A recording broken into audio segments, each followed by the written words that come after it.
Hello, everyone, and welcome to Inflectra's webinar called Is Application Ready for Test Automation? Today's webinar is the second live webinar in Inflectra's 7-part test automation series called Test Automation Demystified. My name is Taya, and I will be moderating today's webinar. Today's principal presenter is Alexey Grunievich, who is Inflectra's lead test automation engineer and the person behind, one of the two people behind Repease, which is Inflectra's test automation platform.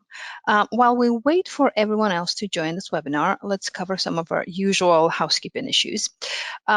Firstly, as usual, the webinar will last for about 45 minutes and will be followed by Q&A session. Please save your questions until the Q&A. You can also use the questions tab here to send us questions as they arise, and we will read them out and answer during the Q&A session at the end of the webinar.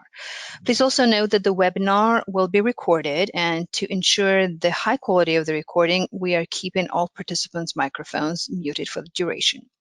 In a couple of days, we will be making the webinar recording available on Inflectra's YouTube channel under the webinar playlist called, again, Test Automation Demystified. Please feel free to subscribe to the playlist to get notified every time there is a new webinar recording available in the webinar series. At the end of the webinar, we have a quick poll to get a better idea if the webinar content is or was relevant to your needs. So I hope you will take a moment to respond to these questions. Now, because I know that some people may not have joined us for our first webinar in the series, I'd like to go over some of the rules for Test Automation Demystified series. So as you may know, Test Automation Demystified is Inflectra's Level 1 or Basic Automation webinar series, and it aims at helping aspiring software testers to get a better sense of what is involved in test automation, when to use it, what skills to build, and what tools to use. You can learn more about the series by clicking on the URL Test Automation Demystified. I am going to include all the links as live links into the webinar recording email that will come out after the webinar is done in a couple of days. Now, some of you might also know that Test Automation Demystified is a certificate course. The series participants are eligible to receive a certificate of completion, given that they meet the webinar attendance and quiz requirements. If you wish to get a certificate, you will be asked to take a short quiz after each webinar. And to make things easier for you in terms of keeping track of things, we will send out webinar follow-up emails containing all materials covered in the webinar, including links to each quiz. We also have a full set of certificate requirements listed as the certificate rules and FAQs document that's available on Inflectra's website, but also is going to be included in the email, in the follow-up email. Last but not least, please note that each webinar in the series has so-called theoretical and practical parts. And we are, for the practical part, we are using our own test automation platform called Repease to show how things work in terms of using test automation tool and solving problems in test automation tool. I do hope that you had a chance to take a look at Repease because that was included in the invite as well. If you haven't done so yet, please visit www.inflectra.com/repease. You can sign up for 30-day free trial and play with the tool on your own time, and then also follow more closely when the webinar is demonstrating something inside the tool. I think this concludes my part, and with this, I'm just going to hand the microphone over to Alexey. And good luck, everyone. Hey, everyone, I'm Alexey. And I'm going to go with the rest of this demonstration for today's webinar. I'm for last 10 years involved in UI automation, in development of Repease, and in help to our customers who need to do automation. During that period, we had probably hundreds of demonstrations. We saw dozens of different frameworks and libraries that include that were required to be automated. So we collected a lot of practical experience. That this experience came from pain, from tears, from from all hard work, because usually all situations are unique, and you need to know a lot of receipts to help in each particular situation. All problems are different. So I think we have a lot of practical experience that we may share. This is not something that you will find anywhere else, because it's not kind of theory, it's our practice. And I hope you will find it more useful. So today we will go through several real applications, and we'll try to show you real problems and explain how we recommend to evaluate application for automation, to make a decision, to find the tool, to find proper library. So suppose we have some kind of application installed, right? This is a picture, this is a screenshot of some deployed application. The application is here in the middle. It sits inside the remote desktop, which is common situation. And we have Rapis, which is test automation tool installed on the host machine that hosts this remote desktop. So it connects remotely. Compare it to this situation. So this is next slide. So you see the change. Compare it to this situation where Rapis sits inside on the remote desktop. So if you have experience in automation, you will see that great difference, because if you're a manual tester, actually that doesn't matter where the Rapis is installed. So this application is fine if it's installed on the local PC or on the remote PC. You may work with it in the same way. However, for automation, this situation is not automatable at all. This application is just a picture for us. It's the worst case. You will have minimal results, so it's not worth automating at all in most cases. While if you manage to install it remotely, if you convinced your management, if you have administrators, if you forced administrators to do this and explained why it is needed, and finally it's there, and if you have all permissions for that, then you have much more chances for successful automation project. Well, current tendency in software development world is a shift left and DevOps. You hear these words everywhere. So what does it mean for us? This means basically that this blue wave, it comes much earlier than this gray wave. So this blue wave means that some activities are started earlier in the development cycle. So before, we were waiting for application user interface to be completed before we start implementing UI tests. Right now, we need to have tests developed together with application. The application should be prepared to have UI testable. Something should be done in parallel with application. So you need to do something while there is no real application in your hands, and you need to be able to start automation project to be ready, to be prepared. So that's a real challenge, and how we may do automation in this case. Suppose you have access to dev team, and suppose you come to developer and ask, so we have this application, so please explain how it's organized, so I better understand how it works. And what they show you is some kind of this diagram or something similar. So there are servers, there are different databases, work balancers, some caching mechanisms, it's protocols involved, different machines, deployments, and so on and so forth. So lots of things.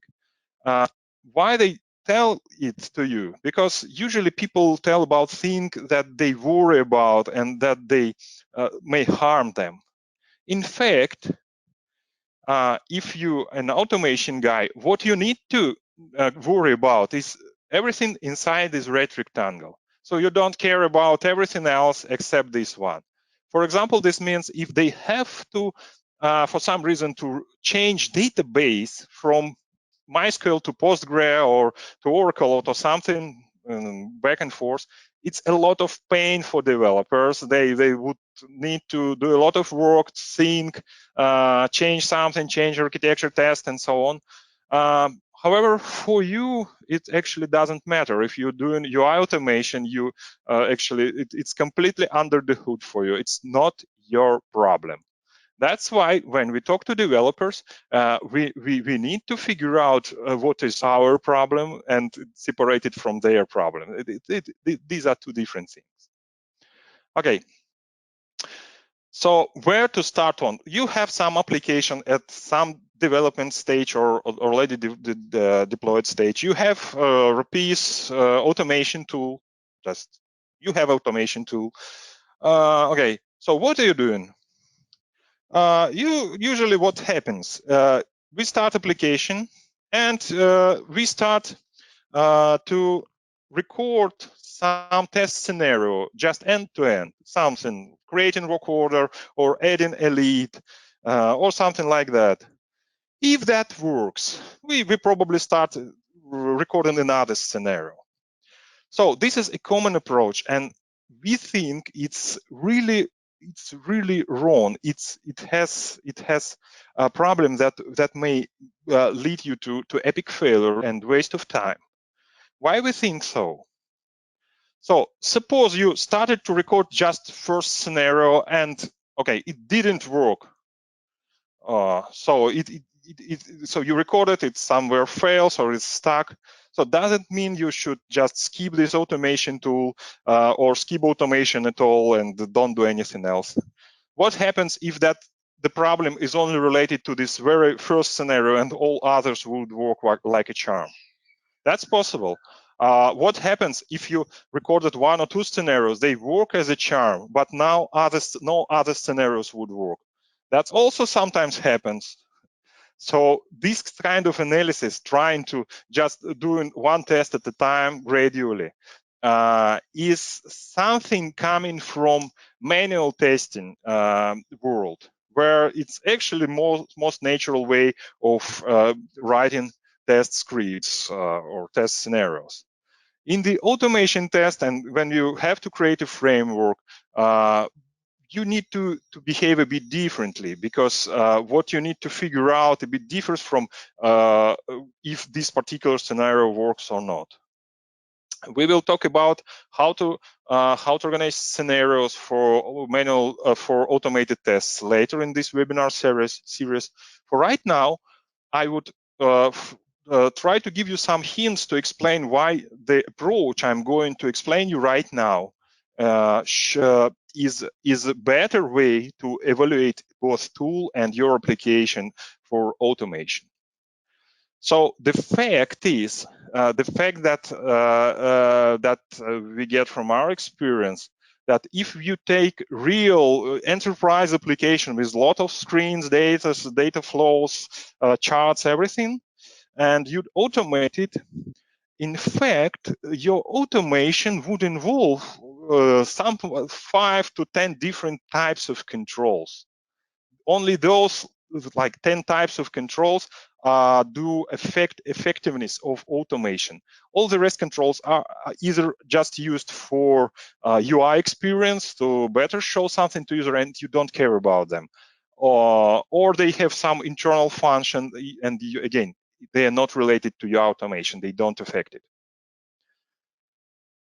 So let's go to real example to explain what I think. So this is a real application. It's salesforce.com. It's huge. It has tons of extensions, and it has thousands of different screens here. A lot of logic inside. So it's really big enterprise application. Well, so let's try to, and if we just try to record something, it like may work with RPs, just I said before, but I suggest now to have a different look, not manual tester look, but automation testers look. So look at this application. How many different controls do we see right now? First one is this menu bar in the top. So it's available on every screen. So if we automate, we definitely need to support it. Second one is this grid. Again, if I go to any module and show records, the similar grid will be supported. So this type of grid should be supported if I want to be successful with automation of this application. Now, what happens if I go to a new context dialog? Let's see how many different controls do we have. Phone field, home phone field, they are similar. So these are both just input fields. So this is the same type of controls, as well as this one, first name, last name, title. So this means that if we support this one, most probably we support all of these. So we don't need to really care about that. So if one works, we check that, we are fine, we're all set. Second type of control, which differs from this one, is combo box. Also, we need to support it. Next one is a picker or drop down, which shows some suggestions when I try to or forces me to select something. This is third type of control. And birth date. Birth date is differs because it's date pickers. We always respect date pickers. They cause us they may cause a lot of problem. That's why we're very respectful to them all the time. So this is fourth type of control. Then this is picker. We already counted that. This is combo box. We already counted that. These are input box. Also we also counted that.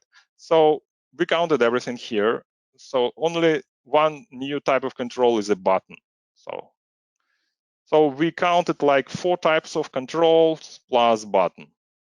Now, if we go to next screen, like some other screen, like new task, what we see here, picker, combo box, we already counted, picker, up.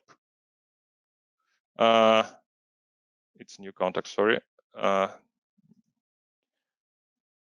Picker, date picker, combo box. So actually nothing new compared to the create new contact screen.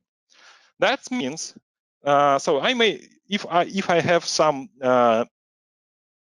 testing plan in mind, I would roughly go through all the screens I would need to test in my application without recorder, without any spice, without everything, and just have a look at different types of controls.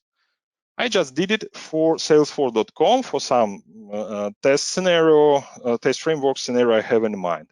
So this is what I have counted. So grid, input box, combo box, date picker, buttons, and menu bar.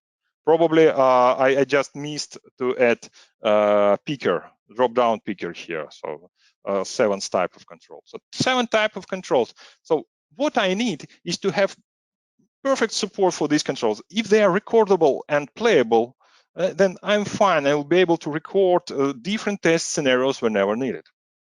Well, now, okay, I told you all this information. So what does it change for you? Well, once you know types of controls, you may need to find out the library used to show that controls that developers use to form an application. It's easy to Google. So for Salesforce.com, they used Lightning Design System. It's Lightning type of controls library. And they have this publicly available site devoted to their control library. And what's good, it's intended for developers, but what's good that all similar control libraries, they're intended for developers, and as a part of such kind of site, they always have something like showcase. So there is a component blueprints. And for example, I may find different controls, checkboxes, color pickers. You see many different controls. In fact, you see how many different controls are possible. But again, in real life, in most cases, for real scenarios, you will only be using like 10 of them. Of course, maybe more, but usually 10 is enough. So that's the piece of knowledge you should have. And I may, for example, find a date picker here Where is it? Daytime picker. It's available right here, embedded. So, for example, if I have problems recording it, I may go here, open the piece, and try recording just this piece. If you have any issues, you may like send these links to Rapid's dev team and say, "Hey, I have troubles with these controls." So you don't need to open access to your application. You don't need to sign any to force us signing any NDAs, or also if this control works, which happens sometimes, but it doesn't work here inside the real application, not here, it was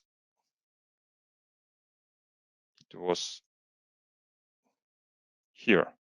So it may fail here and work in the in there. In this case, you may go to your dev team and say, "Hey, for some reason it's not automatable." And this happens because developers forget to assign some attributes like IDs, internal names that may cause worse automation than should be. So they would know what to fix because they know where to compare to. Also, if you have no developers or you're sure it's not working in both places, in your app and here, you may send this link to Rapid's team and say, "Hey, Rapid doesn't work with this control." And in this case, we can help you to much more extent than we may help if you just say, "Hey, I have troubles." Because we will need to see your application, we will need to collect information about control. Sometimes access to application is restricted. You need to have a login or organize a demo. It all takes a lot of time. So if you may figure it out and have control and test, you will be supported much faster. Okay. So the question is about control libraries. How many control libraries are there? This is where I want to show you something. So this is just a list of web-based libraries. And if I scroll down, you may have an idea of how many different web-based libraries are there. So I want to add that not all of them have user interface control.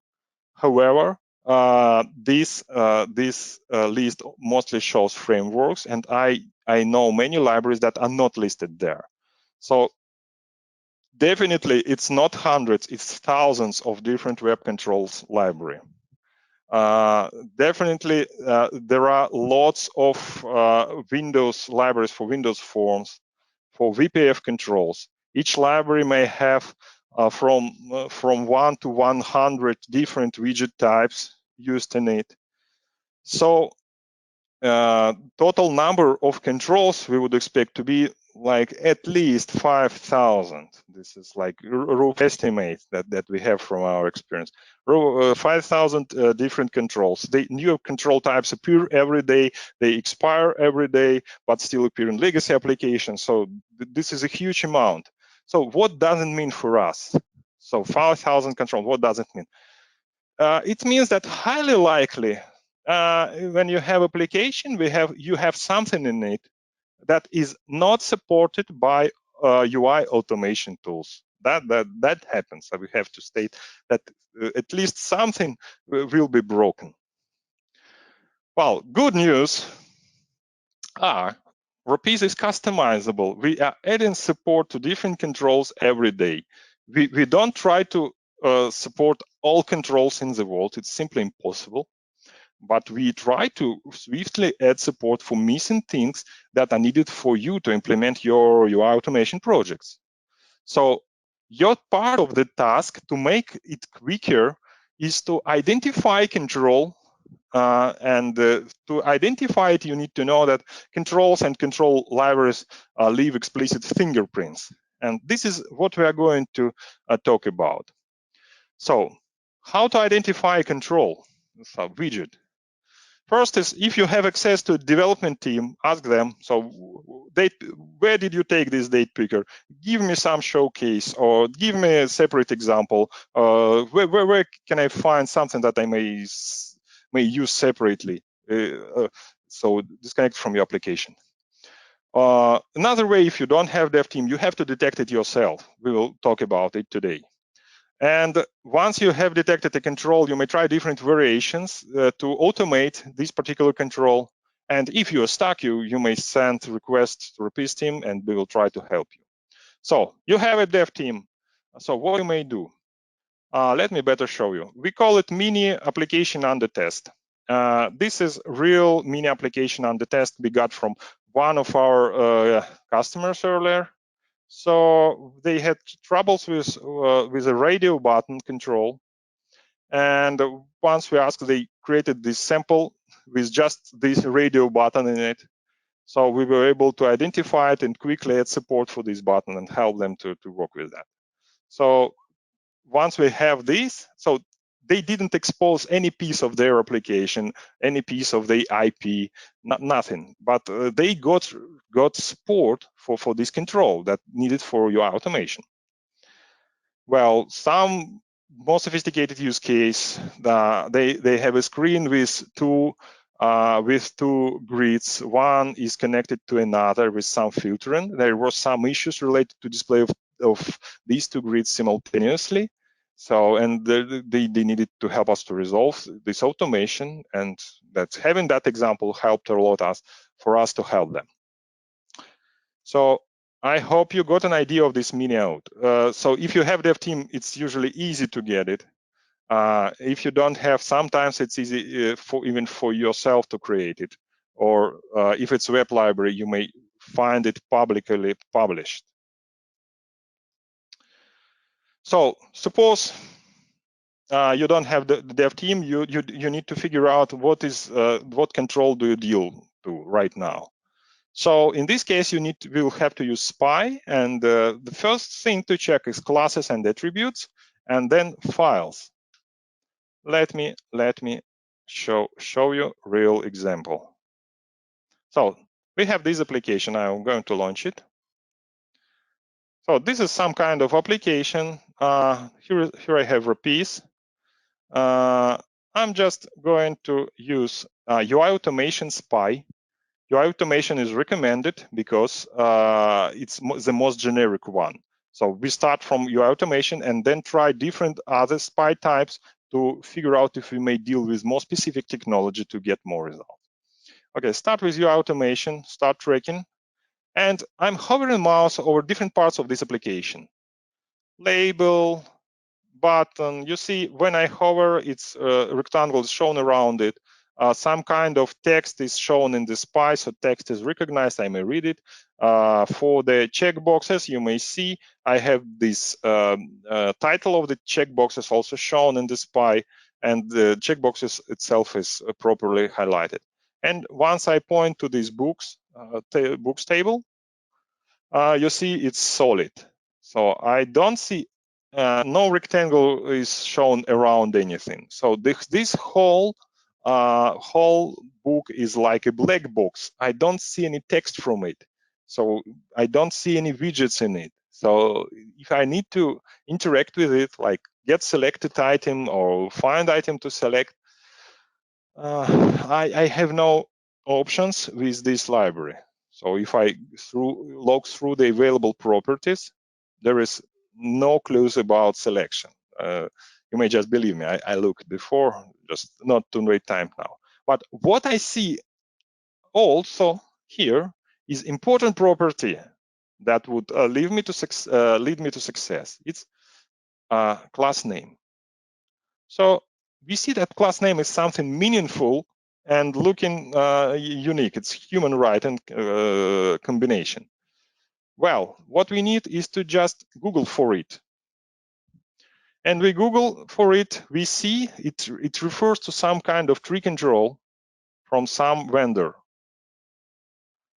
Well, so we need where this control came from by expecting its class. So most probably we may download it, even if there is purchase. Sometimes there is a way to download without like a trial version, and trial version would contain some kind of showcase demos. And when your trial expires, these showcase demos will keep working. That's a very important piece of knowledge. So once you may get it, you may try that it has the same class name, and then you may, like, again, send it to Rapid's team and say, hey, I have this control in my application. What can I do with that? That extremely helps us to help you. So if you're able to identify something, in many cases, we are able to help you. Okay, one more use case is web application. So let me just go there. I actually don't know what this application does, but for example, I need to automate it. We have some kind of calendar here. And suppose you see these tooltips. Suppose I need to deal with these tooltips. So what are these? What I need to use here is inspector. It's the simplest way. Well, I inspect the item that I'm looking at. And what I need is to look at this code around this DOM statement for some regular things, like you see the class names for different for cells and rows. They do have some specific prefix like MHVM day cell, MHVM timetable, time label. So this may be a sign. So common prefix is good sign for control library. Let me just Google for this statement. Nothing found. Okay, then no luck. Okay, let's look around. You see one more statement, and there are specific attributes like data dojo, and class names like digit tooltip data, digit something. So again, some specific prefix, and if you look around this application, you will see that it's repeated time after time. Well, let's Google for it. Let's Google for this digit tooltip. You see, we quickly found reference to some kind of toolkit library. And if we go there, so this is a control of type digital tooltip. We're on some documentation page with live demonstration. So if we run, if we hit run, we have working version. So we have quick URL to control that we need to be automated, and we may, for example, send it to someone, right? Again, we are now more powerful than we were before. We may get more help in this way.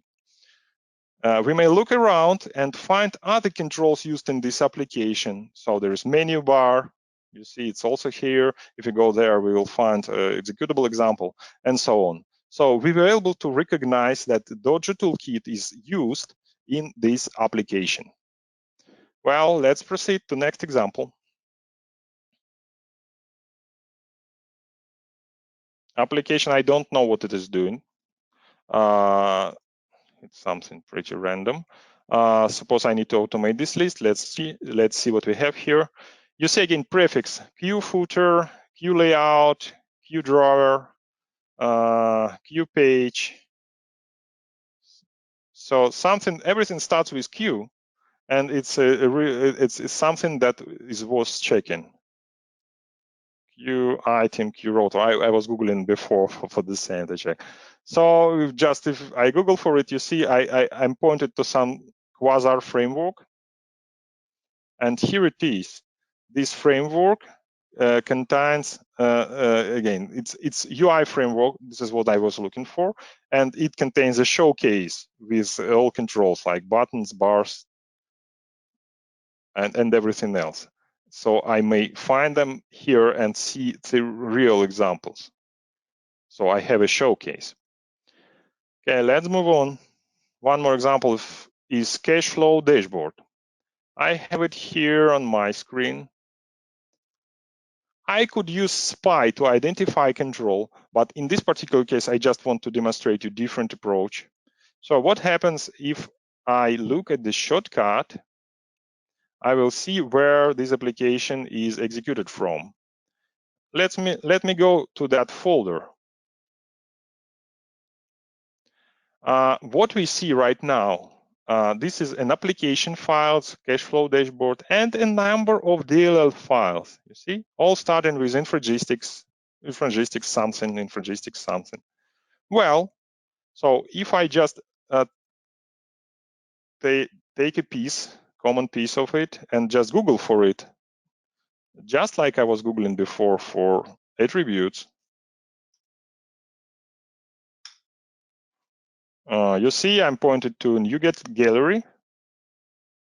Check another. You see it says Infragistics Windows Forms Controls Library. I may go to project site. So this is a library with 100 different widgets. So this is what I was looking for, and they has trial. Trial for us means we don't need to buy it. It's enough if we just download it, and they will contain some kind of showcase. And showcase will not expire when your trial expires, so you may reuse it. I hope you got this idea. Now, next topic. You have some application. You identified something. You maybe not identified something. There is common things to know about. Is that many current applications may work in two modes, in 32-bit and in 64-bit. So we recommend you to, if possible, use 32-bit version. It exposes a bit more interfaces, and that may be, again, key to your success and your automation. One way where you need to care about this is download section. So this is my Microsoft Unified Service Desktop. And when you download its client software, the one you will be automating, it explicitly asks you which version of software do you want to download. So in such cases, always prefer i386 or 32-bit or whatever.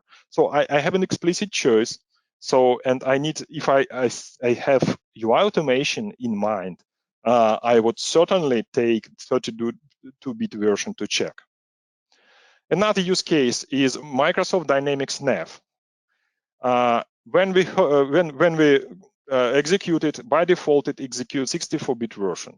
However, if we do what I just did with cash flow application, we go to its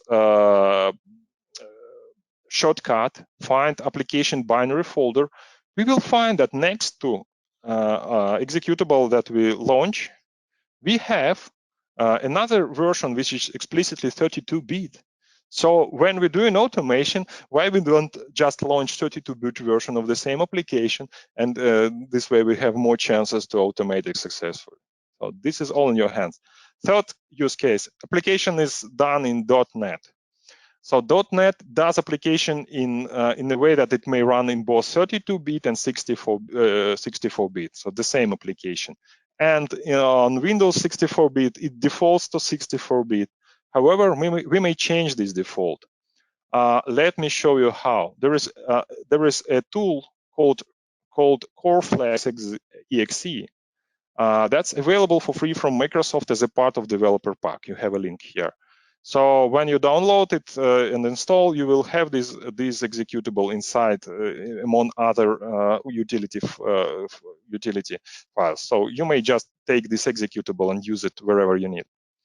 So there is a mantra that you will use to make application 32-bit, and let me show you how I use it. So there is an application here, and I launch it, go to Task Manager, and let me see what I see. Change in app. This is the application I just executed, and it has no 32-bit mark, just like cash flow dashboard has. So it runs in 64-bit mode. So let me, I guess it's .NET application. So let me try something. Let me take CoreFlex. I have a copy here. Let me make a copy of application main executable. Name it something like change in app 32. Now, run the command prompt in administrator mode. Administrator is required because I'm going to change features of executable on the disk.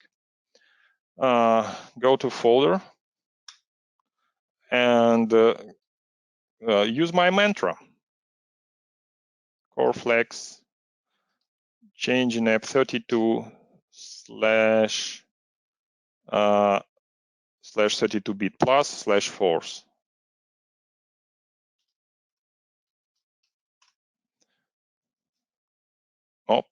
Tipo, sorry. That's it.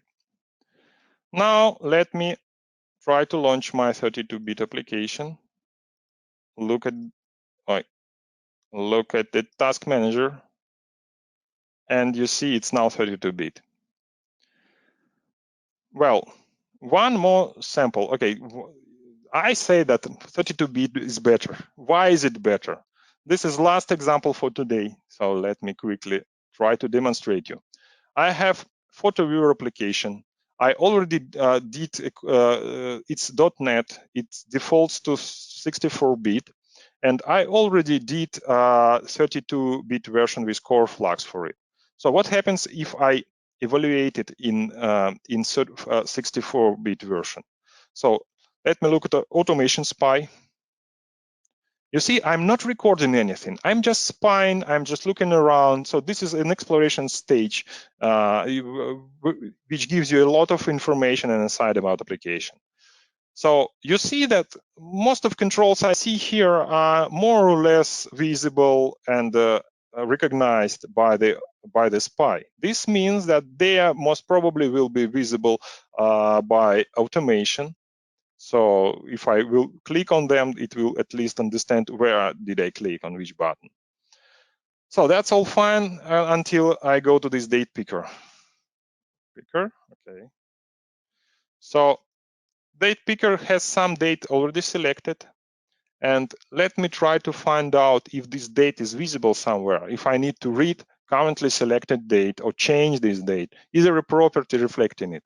So in this case, it's not exposed through this UI automation interface. So we need to try different technology to deal with this control. So it was okay with buttons, but I need more. So it's managed application. So because I saw WinForms in the properties. So let me try now managed spy and look at the same. So you see that managed part is empty.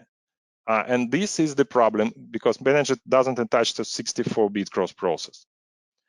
Now, let me close this application and run it in 32-bit mode.